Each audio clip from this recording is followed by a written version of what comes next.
Any other things that come to your mind that you want to address, that you have want to give feedback, criticize, have an opinion on, discuss in the group right now? Anything can be related or unrelated.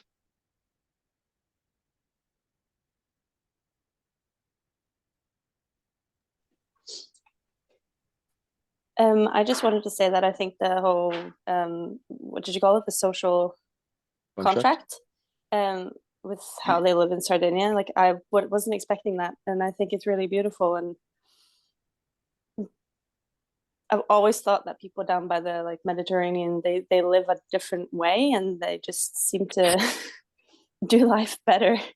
But with that, like I hadn't thought of it with that point, like that they're always together, and it's I just think it's really beautiful. And there's so much truth in it. Yeah, if you experience some, or I experienced something like that also in Costa Rica when I needed something heavy to be lifted off of a car, and I thought I was alone in the street. And literally 30 seconds later, there were 8 people standing around that car helping me lift that thing off. I have no idea where they came from, really not. And I can It's kind of similar. I had a similar experience in Bali. I crashed on a scooter, and then there was one scooter ahead of me. They stopped and turned around and came and helped me straight away. But like before I knew it, there were probably 15 locals like in a circle around me trying to help. And I didn't even see them before there were no one around when I actually crashed. So they just like swarmed.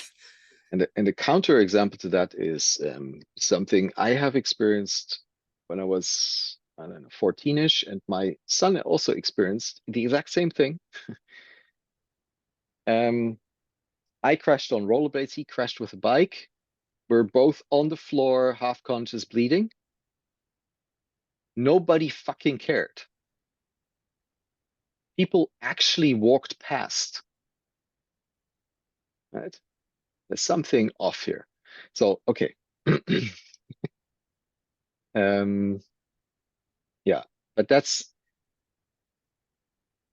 is one of the parts of what usually gets revealed when we start asking those 7 questions, to remind ourselves how we would want to live if we could get rid of all of these boundaries and collective illusions and elements we don't want. Right? This is why it's so important to dream about this. Okay. Now I've just had a conversation with Feng, and we have conversations scheduled for Avklad and fellowship as well in the next days, right, in the morning. But I think I want to build on the conversation with Feng for today. I'm going to ask some questions. So have the other groups, have you been able to settle on one project idea already? No.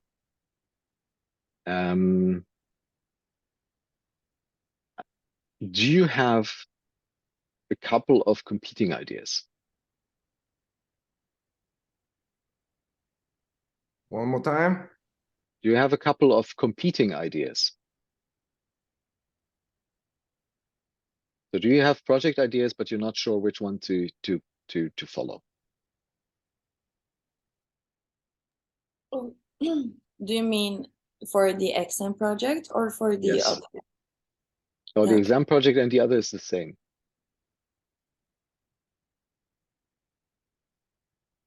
So what's the thing? The question was, you have your dream, right? And you had you presented your exam projects, and we mutually agreed that they were more or less rubbish. And so the question is, what is something that is a concrete next step, first step towards making your dream a reality? Finding that thing based on an exploration into first principles and formulating that as a project. And if you arrive at your original exam project, that's a good thing. That means that you had a good hunch in the first place, and we were all wrong taking it apart. But if you arrive at something else, is an opportunity to rephrase your exam project. And so Feng, for example, had a list of, I don't know, 12 projects, something like that, with 3 favorites. And they're now trying to figure out which of these is the one that should be the one that they want to follow and actually build. And interestingly, they all can see themselves continuing to actually build that project in the world after the exams and after the program. Okay, so that's what I mean. Does that make it more clear, Emily?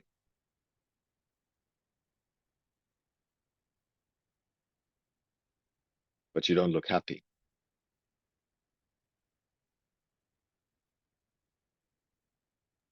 Yes, I'm happy. You're happy, good. So again, what I need to know is I want to find out whether we have a common stage that all 3 groups are at, so that we can move on from there at the same pace, or if there's a split and you do different things. So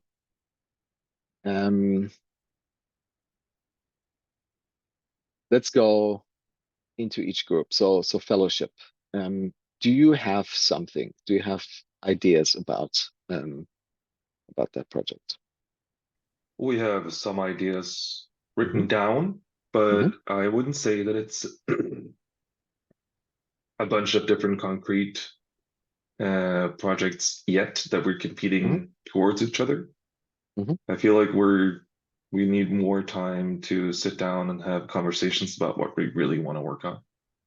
Okay, good. That's good enough for me. Thank you. And Avklet, what's your stage?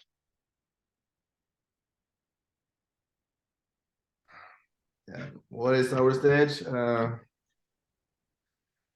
We are like still thinking of the magazine, but we haven't like discussed it so much since last time. And but we are in a like mix between like we want to do a project that's good for like we think it will be good for like the planet, and but it should also be a way to earn for a living. So that this is yeah, that's our best idea so far. Okay.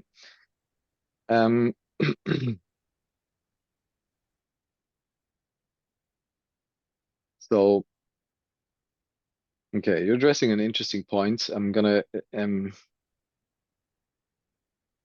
chase that elephant out of the room now. If you're doing something that creates value in the world, you will find a way of make a living. So forget about that part. That follows. If you are creating value in the world, you will be able to make a living. So don't let that guide you, because if you let that guide you, you're better off going into some corporate ladder playing game where you just climb the ladder and then get your $500,000 a year euros, dollars, whatever you want, or million, or whatever you need.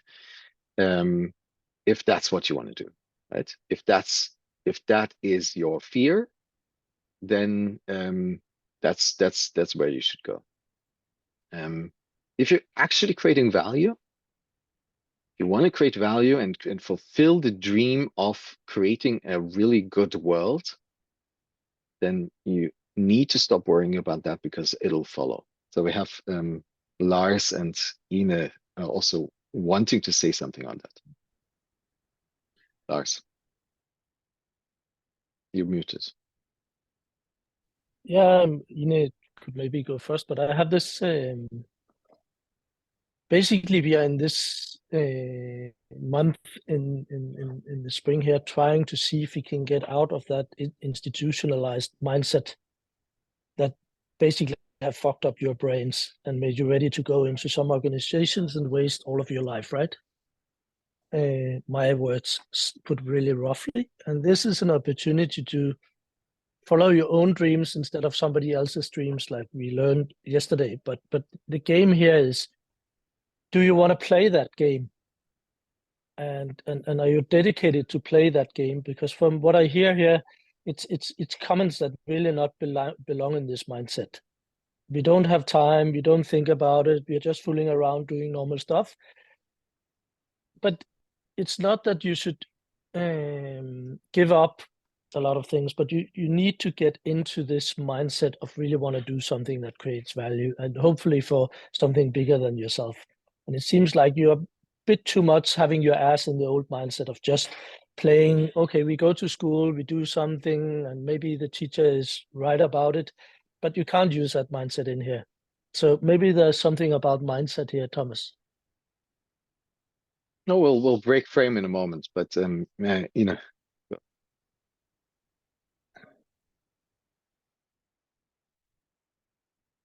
You're muted. Yeah.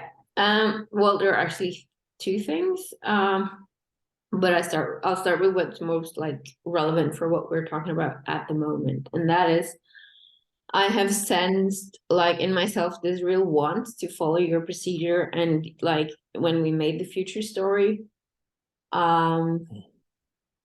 it's an interesting approach to how to find projects.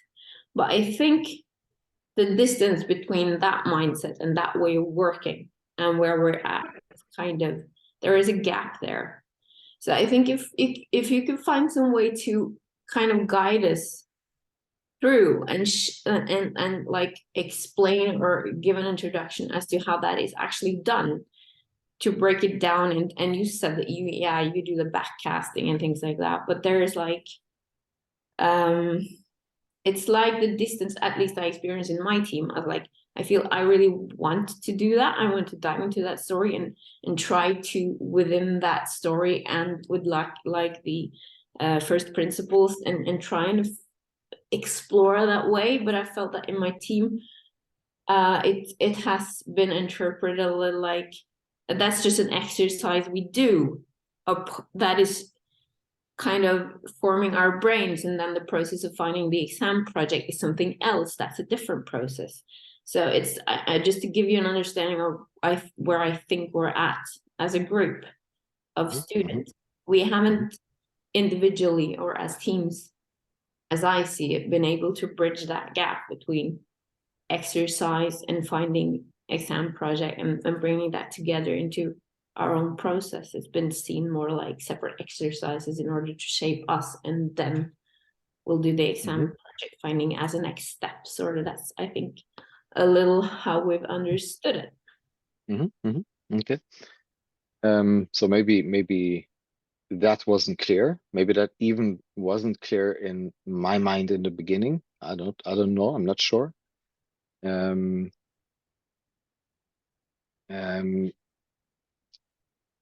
But one thing that you can see here is that there's always an opportunity to use everything, right? So if you go into there's some popular training for managers that works with improv theater. Right? So you do improvisation theater.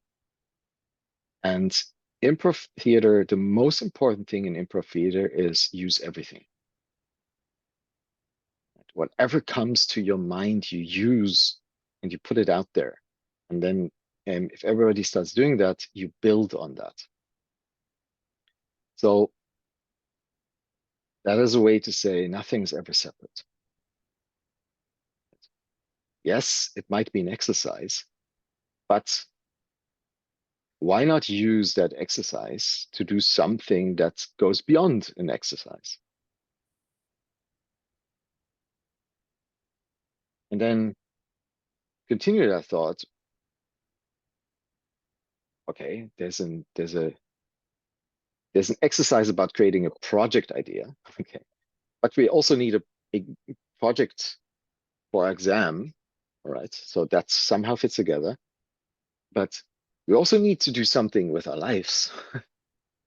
So why do I do a project for an exam? Why don't I do something that I would actually do? Why don't I connect all of those? Does that close some of those gaps, or am I getting it wrong?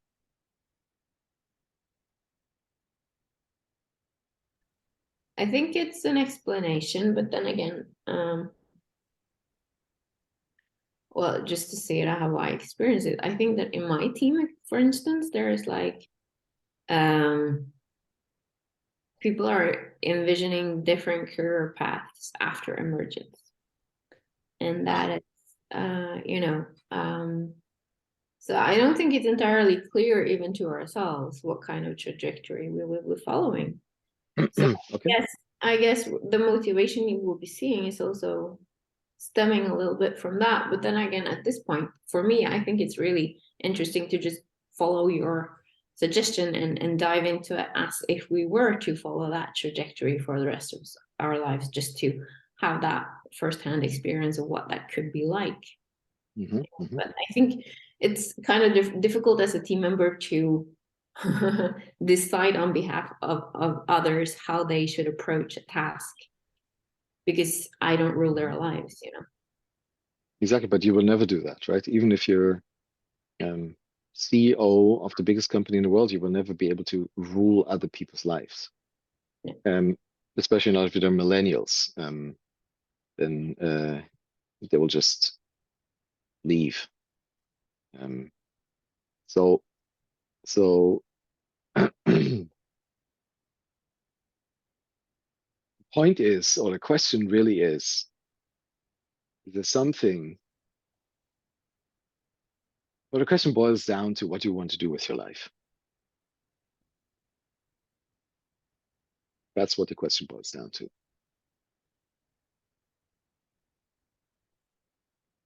There's a version in which you live as part of society.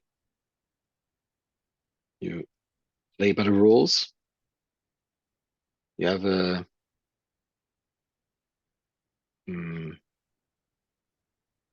good, relaxed life, very likely, right? You're all bright, capable people here. And that's, while that would have been 100% true 50 years ago, 70 years ago, maybe, still 30, 20 years ago, it's not true today. It's not true today because we are at a massive shift. We are going to experience a phase shift, and there's no leaning back in that. If you lean back, you will probably lose. And so you can make that choice, right? You can say, okay, whatever this dude is saying, it doesn't make any sense. And I'm just going to find my cozy corporate job, and that's completely fine. Right? You can also say, yes, I know something's off. I don't know what exactly, and I for sure don't know what to do about it. But if I knew, I would do it. And take this here as an exercise to find out what to do about it and actually do it. The way I experience all of you is the second option. I don't see you going into corporate jobs. I don't know. Who wants to go into a corporate job? I've been there. I think I've had enough. Okay. Maybe after my speech is a bit hard to put your hand up, but I doubt that this is really an option for you, right? So while this should all be playful, it's also serious. Right? There's no reason why you shouldn't come out of this with a deeper knowledge of what you actually want to do, and maybe even like the ladies in Feng, they said, well, we can see ourselves doing this afterwards.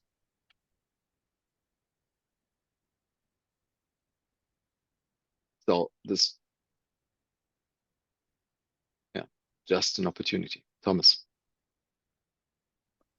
I was just gonna say, when you first said, like, do you know what you want to do? Right? Because my first association with that is the typical, what kind of career do you want? What kind of specific job title do you want? I mean, I grew up in a house with mostly doctors, and my families are mostly in the medical field. So it's always been like study and get good grades and have this specific study to become this kind of profession instead of more of an open thing of just find out who you are. So I always had this, not so much anymore, but before I always had a problem with the not knowing what I wanted to be and not having a specific answer for it. And I've become okay with still not knowing what I want to be, more what I want my future to feel like instead of what it should be. So I think it's just, I think a lot of us still have that classic mindset of a specific job or whatever because our parents had it and so on. So it's very ingrained in who we are, even though we're working on changing our mindset. Okay. And just one thing, I would love for our team to come to a project that we were all like, okay, these are cool. We want to work on it, and I can see myself working on it afterwards. So I want to work towards that, and we'll see if we get there. Yeah, I mean, there's no expectation, but No. The expectation that I have is that all you guys save the world so I can sit on the beach, for fuck's sakes, right? So yeah,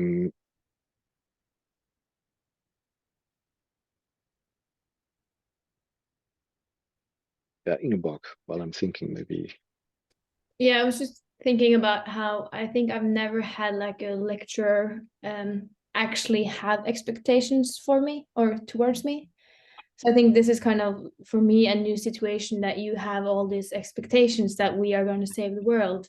Because like in normal education, you just have a lecturer that's he's just worrying about what he's going to say, follow like the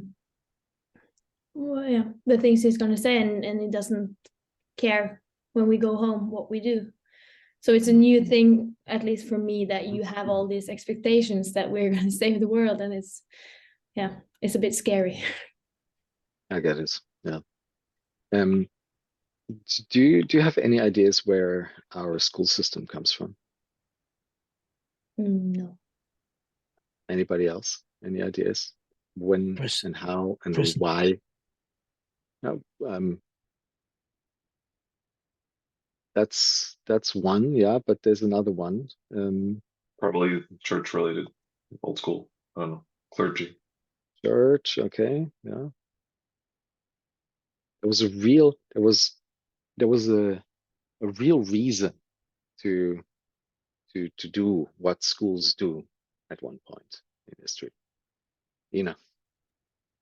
Wasn't it so that people could learn to read the Bible?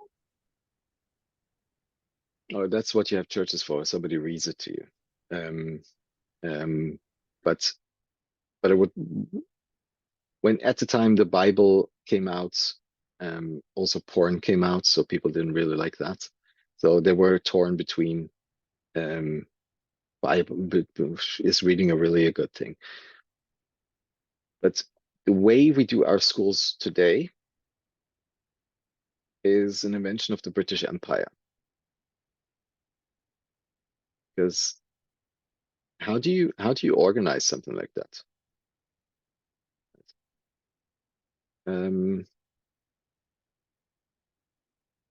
Hardly anybody here knows a time without cell phones. Was anybody here conscious before there were cell phones?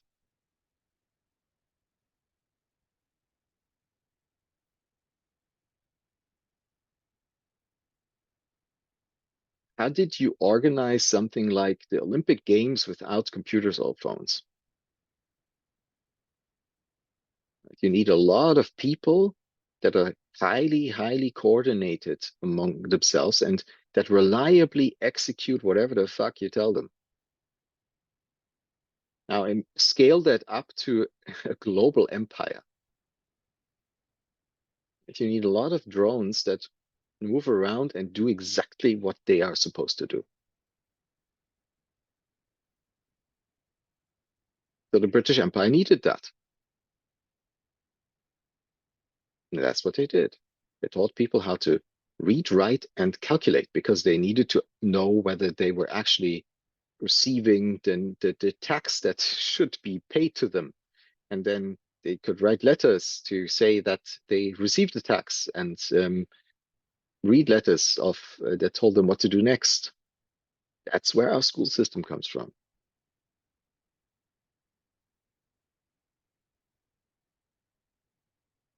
And then that got hijacked by economic players. To this day, there's strong lobby going on, and I can tell you, I'm in this. I see this actively, how lobbyists are demanding specific education, specific types of education, so that they can have exactly the kinds of workers that they need.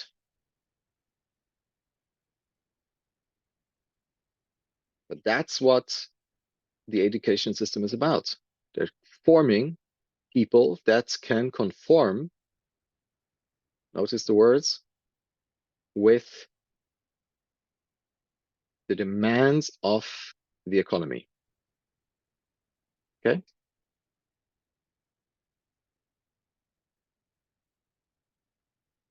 There's a extremely high probability that that economy is about to change dramatically. Right? If you don't learn to think and act for yourself, then what will you do? Right?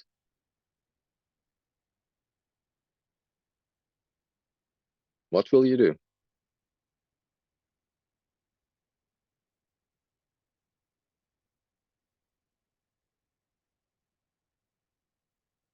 So see this.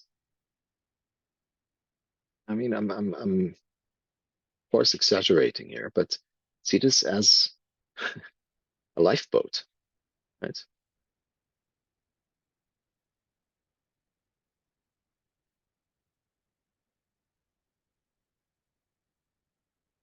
Giving you some tools that help you to actually get out of that. And do what you know needs to get done. That's what we're after. Nothing less. Or to look at it from a different perspective. Do Do you think that you love yourself? Do you love yourself? Do you?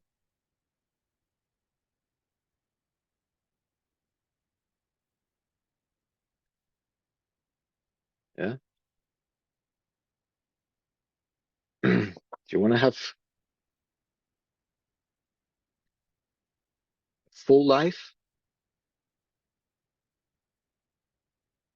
If you want to have a full life, then you have to tell yourself what that actually means for you, and then you have to create that. And if you're of the opinion that your full life is to be found in a corporate job, okay, we established that you aren't interested in that. I'm just taking that as an example. Then that's fine, right? But you need to be sure to have that fulfilled life. That's what we're doing here.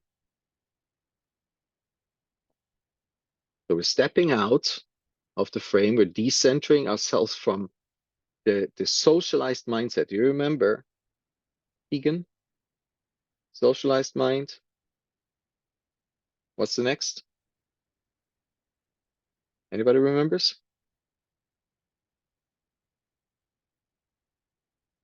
No? What happens?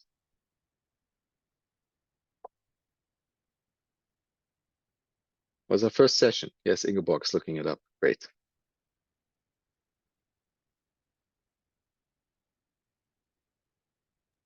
I'm always just checking my notes, Mm. but no, I don't remember. Sorry. So,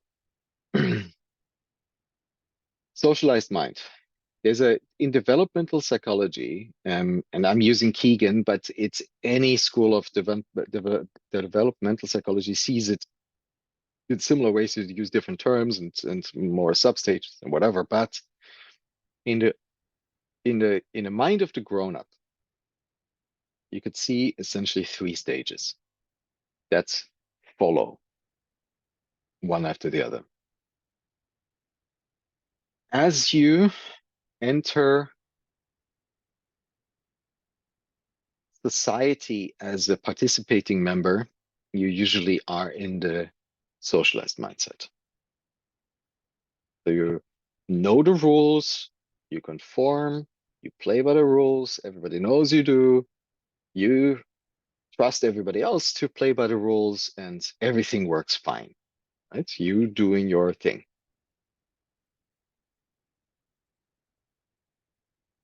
After a while, you might step out into something called the self-authoring mind. And you start questioning those rules. And you start editing them a little bit. These are the ones that actually change the course of history. These are the ones that build organizations, lead countries, start revolutions, things like that.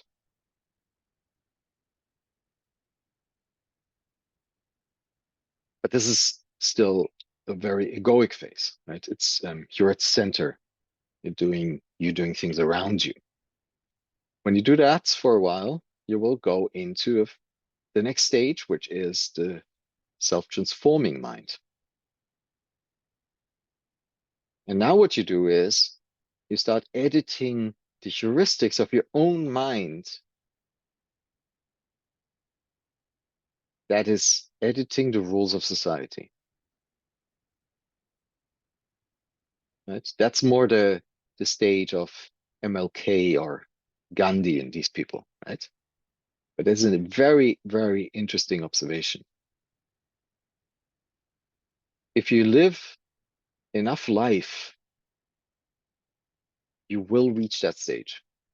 Everybody has that in them to reach that stage. Okay. I see that, Thomas, just to finish the thought. So the question is, do you have enough life to live? Or do you get entrapped in some system, some socialized mindset that keeps you so busy that you never get out, right? You have the enormous opportunity to move through these stages at high speed. And the final phase, the self-transforming mind, is a phase which is characterized by a serving mode, right? You go through the egoic into the serving. You want to participate, you want to contribute to society. That's in the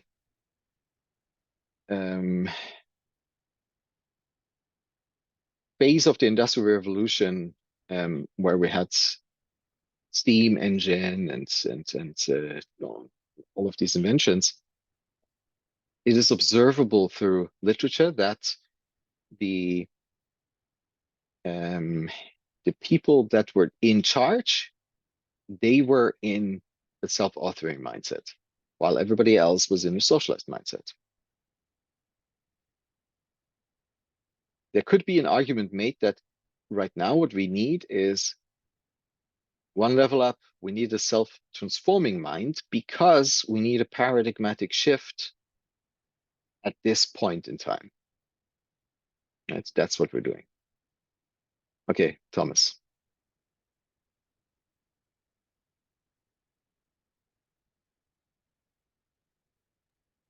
Yeah, I was just wondering about the last part, which seems to also be called the interconnected mind. Yeah, there's so many terms for this stuff, but it just sounds very I don't know.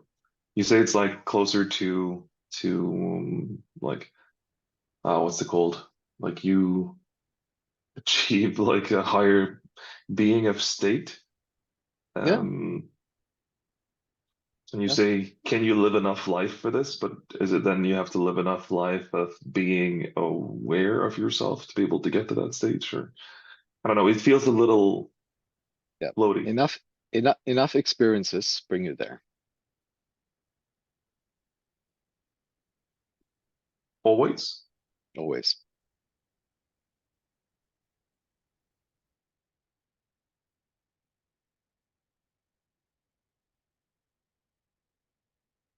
But if you go 9 to 5, and then Netflix, you won't have experiences. You won't get there. No, you need enough life with reflection, right? And experience. Yeah. Yes. Yeah. And you can part of what we're doing here is trying to speed that up a little bit. Right. Some of experience is painful, right? Have you ever taken a cold shower? Really ice cold shower. What's the first thing that happens when you do that? Shock. Regret. Scream. Yeah, scream, shock. Yeah. And why? Why does it happen? What's the physiological process that makes it happen? It's impossible to take breath at the first moment. Like Yeah. But then why it does what's the physiological reason that all happens? Adrenaline? Oh. Vasoconstriction.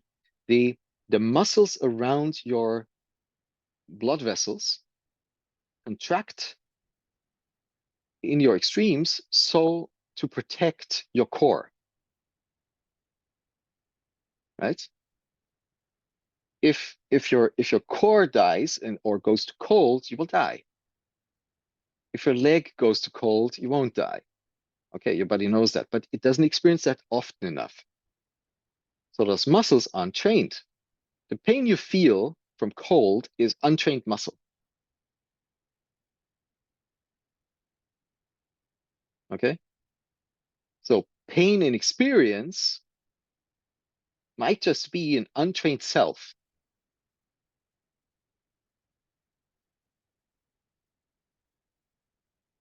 Okay. So it's not only the number of experiences, but it's also the amplitude of experience. Right? Peak experience, some people call it peak experience, can be painful, but that pain could just be lack of training. That's what we're talking about, right? That's why the abyss is important. That's why it's important to experience that kind of pain of shredding this project that you love. That's why it's important to give you those spaces of uncertainty. Where the fuck does this guy take us, right? What is this all about? Well, maybe that's exactly what you're here to learn, to deal with that.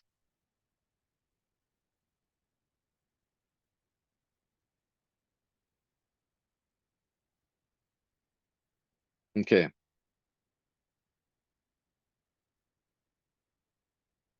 So I'm a good socialized mind. I see that it's 10 o'clock and that you want to have a break. So we see each other back here in 10.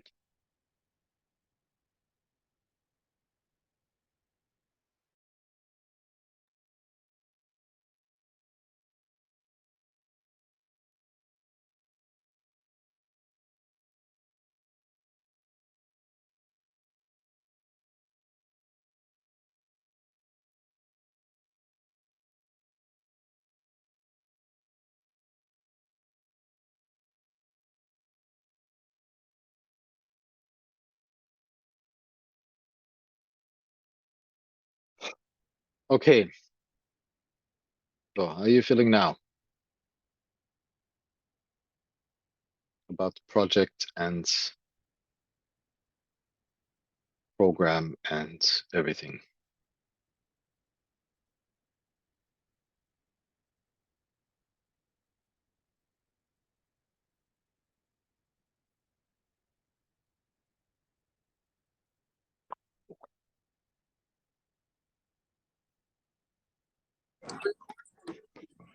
Nina, you're saying something. I'm not sure whether you're talking to us. Are you muted?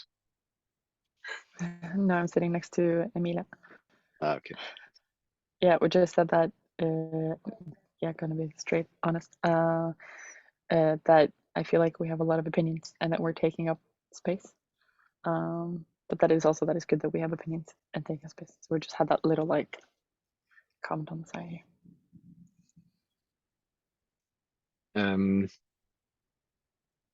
So you remember that I think it was the first exercise I recommended you to do, even before our alien friend, who I hope is still around. Do you remember what that exercise was?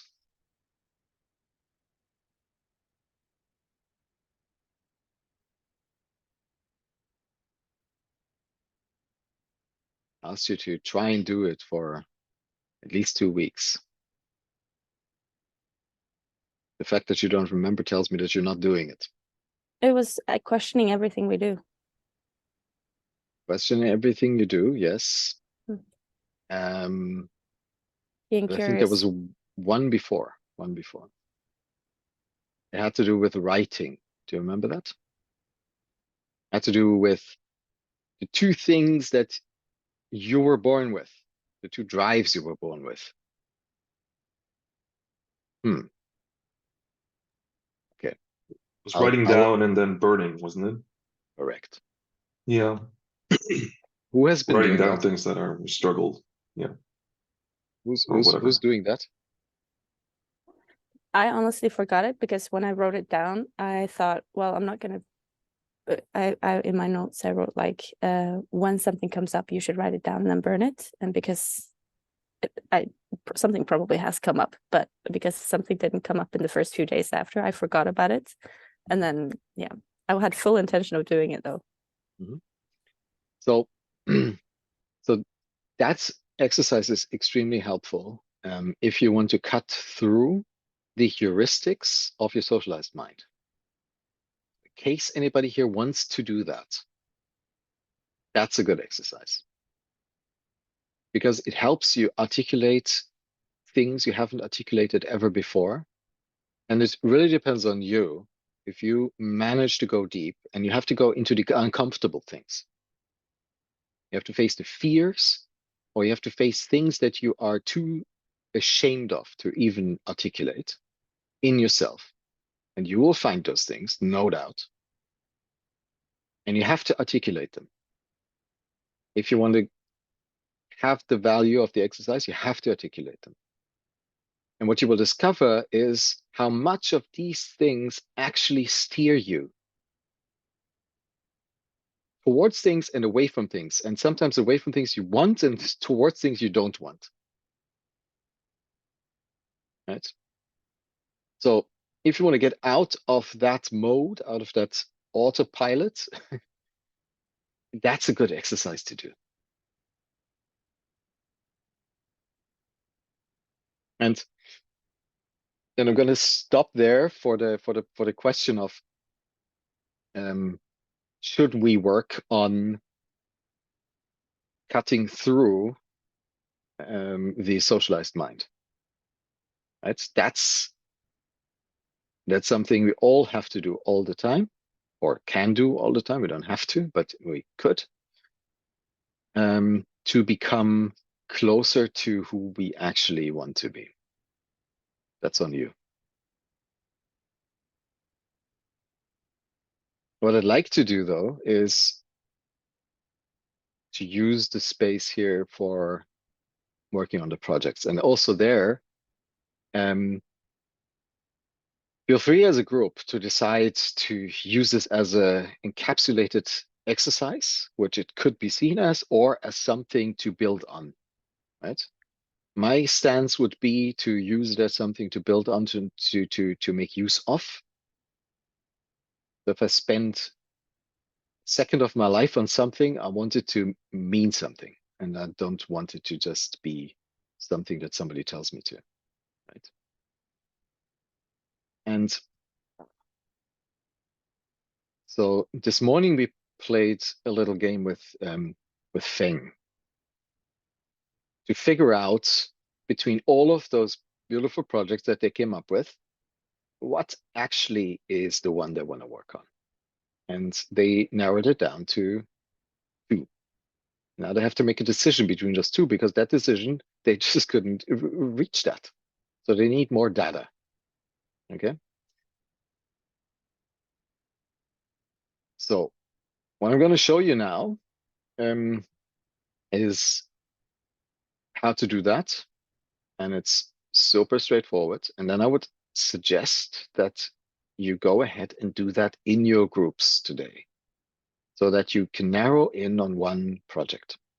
That'll take, as I don't know if you have the whole day, but that can easily take the whole day. So first of all, you have to at least write down one paragraph on each of the ideas that you have in your group. And you do it in the same way as we did with the 7 questions with Lucid. You first do that by yourself, and then you compare notes. Why is that? That is to trick ourselves into actually contributing and actually listening.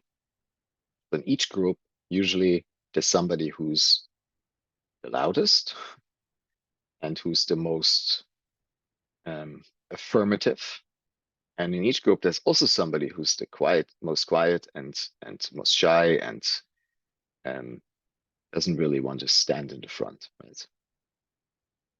My issue is I'm usually too affirmative in groups. That's why I'm really, really sensitive to that. So I had to come up with ways to hold myself back. And one really good way is to make sure that everybody has written, and then you compare notes, because then everybody's on the same page. Okay. So that's it. That's the first. You make sure that you have consensus on each of your ideas. What you then do is you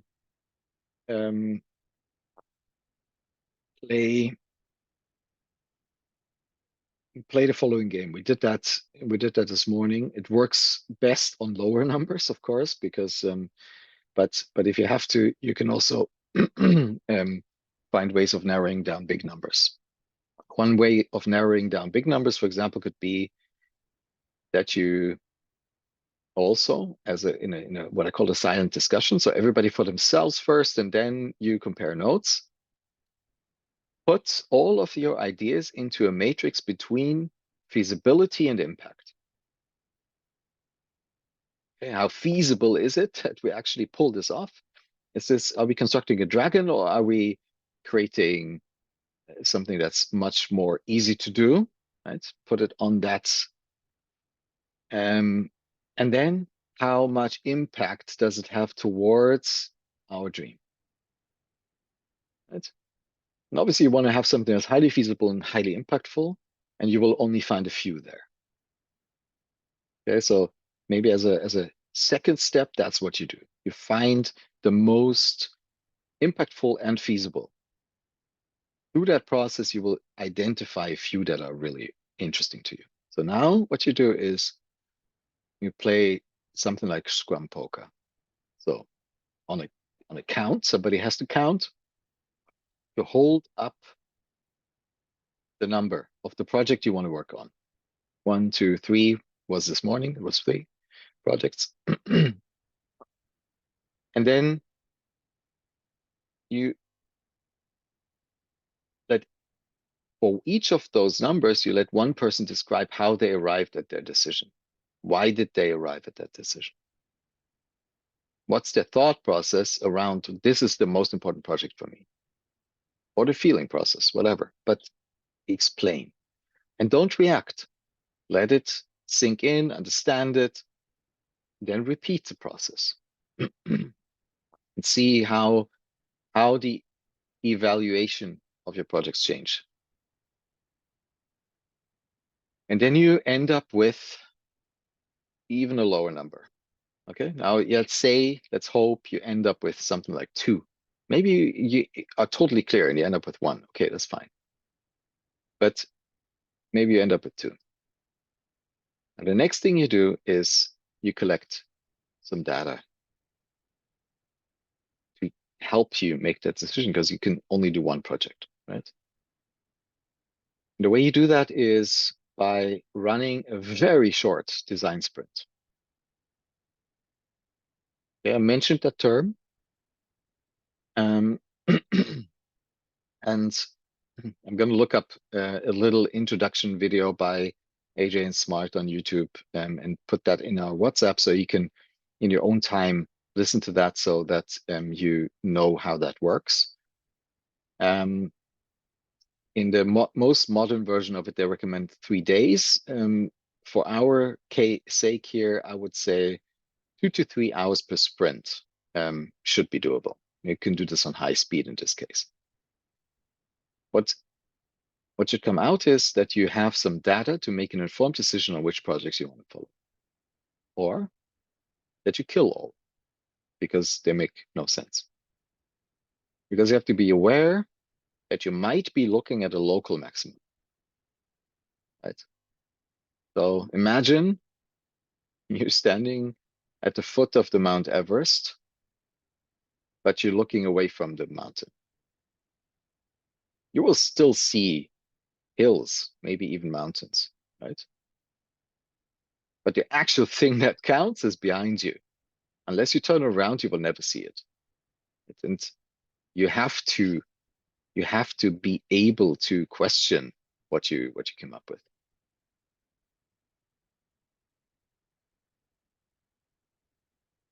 By the way, did you know that evolution works that way?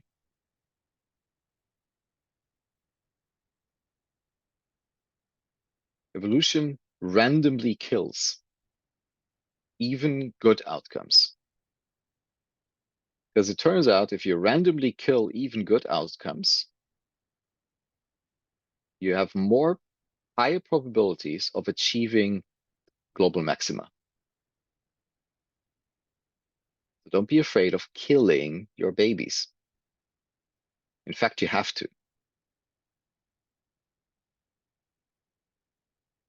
And yeah, always have to keep in mind that your project is actually not your project. Your project is your dream. You want to fulfill your dream. Your project is just a step towards that. And if it doesn't serve as such, then it has to die. Okay? So you run the sprint on each of the projects that you couldn't decide between, and then you should have some data that helps you decide. Okay? So that's the journey we're on now. Running design sprints and knowing how to do that is an absolutely valuable exercise regardless of what you do.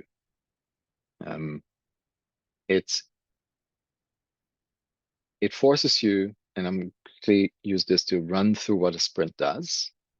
But I'm going to let AJ and Smart do the actual work on running you through that process.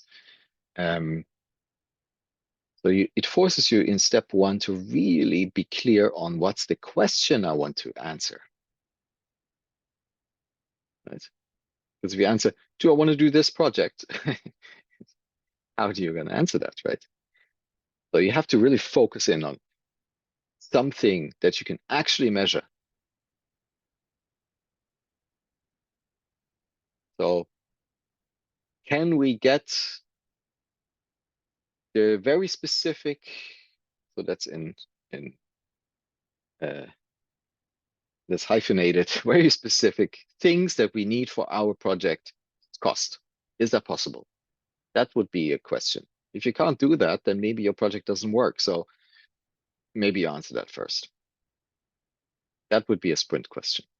So you figure that out first. Then you spread out and you go absolutely crazy on potential ways of finding answers to that question. And you use all of your group's creativity, everything you have. And then you narrow it down again to, with all the good stuff that you found, all of the juicy ideas that you found, to one prototype, one thing that helps you answer that question. And when I say prototype, that can be anything between actually building something that people can use, or building a paper prototype, something that's of a cell phone on a piece of a couple of pieces of paper. We often do that. Take it to Starbucks, give out a free coffee to somebody in exchange for 5 minutes of their time using our paper prototype. You can do questionnaires, put them on Facebook. You can conduct interviews with people, preferably people you don't know. So you want to have 8 signals. We used to aim for thousands of signals. 8 interviews with people is absolutely enough to give you a sense of whether you're in the right direction or not. Make sure it's not your mom, right? Your mom will love you already. And yeah, do that as quick as you can. Right? Can be done very quickly. I've done multiple sprints per day on questions like this. Yes, Emily. Just quick question with the 8 people. Would you be like carefully select people, or would you be a little bit more random? Well, depends on your question, of course. If you need to have interviews with decision makers and companies, you shouldn't ask the clerk, right? That it really depends. I don't know. Sometimes sometimes random is good. Random, or even Starbucks is not random, right? There's a certain crowd that goes to Starbucks, but going into the street and there randomly asking people is an absolute option, right? This can totally be done. but it doesn't apply to all scenarios. And it's surprising how much you can achieve, right? I've seen people actually have interviews with farmers across Africa on the same day. It's doable. You can do this. You have strong networks. You can do this. Whatever, right? Whatever it takes. Okay. Any more questions around this? Or anything else? So let's clarify everything so that you can feel free to go and do this. Because the goal is to have one precise project that you want to be working on. And by the way, we'll reuse your knowledge about the sprint later on.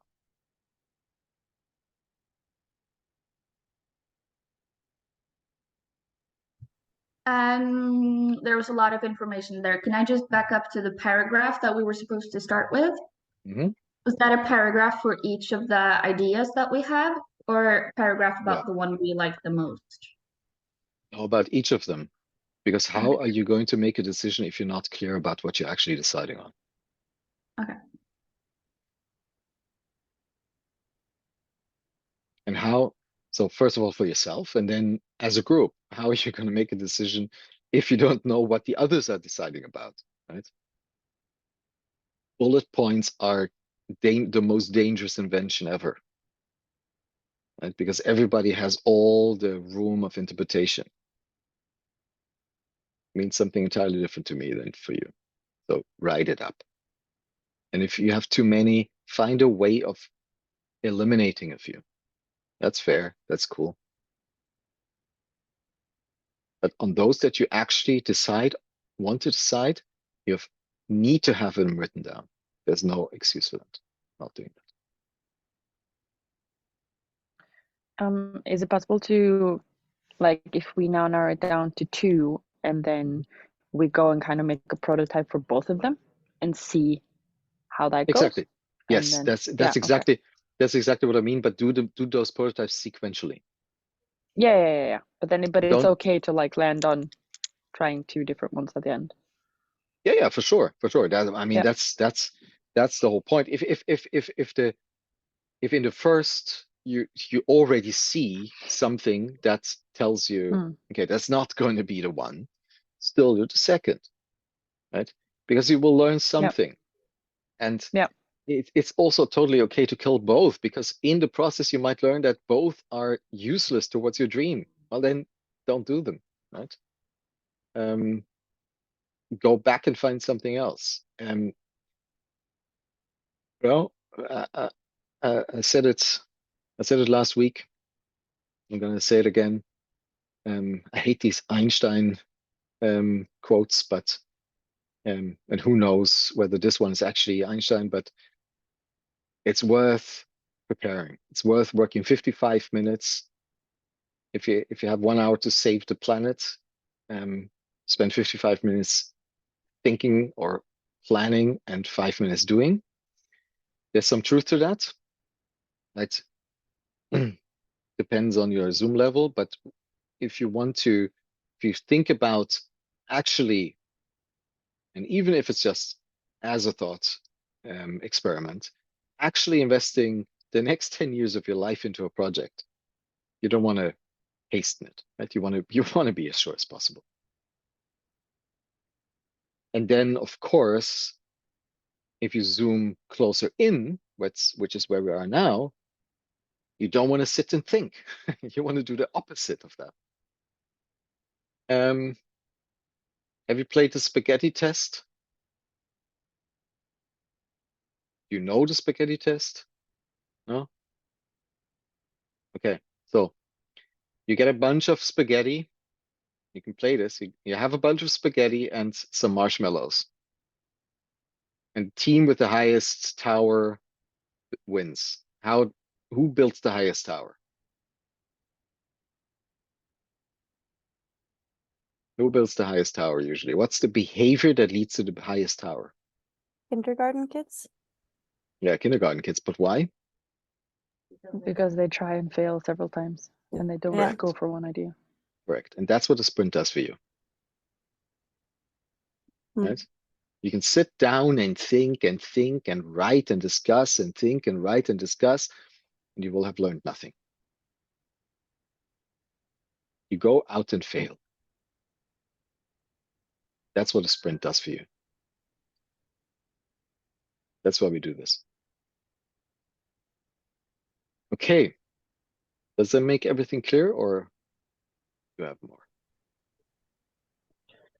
I love the part of getting out of the building. Yep. Get out of the building. Do something. Get on the phone with people you don't know. Stop people in the street and ask them for their opinion about your project. Now it's beginning to feel weird, right? Now I have to actually stand up to my project. Can I do that? Even that is information, right? Use it all and discuss it properly as a team afterwards. Take note, write it all down. Don't trust your brain.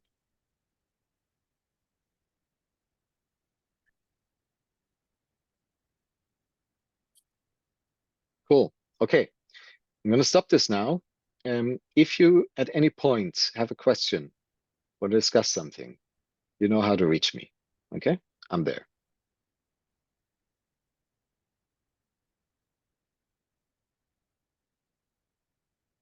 See you later.